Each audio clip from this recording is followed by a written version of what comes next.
Subscribe to our channel by clicking the subscribe button. Click the bell button and enjoy the latest uploads from our channel. Question 4. Are wings of bird and wings of insects homologous or analogous? Give reason. Bird की और insect के जो wings हैं वो homologous है या analogous है? सो ये दोनों चीजें एनालॉगस ऑर्गन्स हैं. क्यों?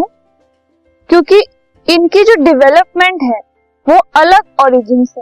ठीक है, जो बर्ड है और जो इंसेक्ट्स है उनके जो विंग्स हैं वो अलग ओरिजिन से आते हैं, मतलब वो सेम तरीके से डेवलप नहीं हुए, लेकिन उनके जो फंक्शंस है वो सेम है, सेम फंक्शन परफॉर्म करते हैं वो, और जो फंक्शन दोनों चीजें परफॉर्म करती हैं वो है फ्लाइंग.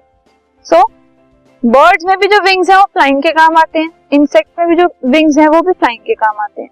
फंक्शन सेम है, ओरिजिन अलग है, सो ये हो गए एनालॉगस ऑर्गन्स.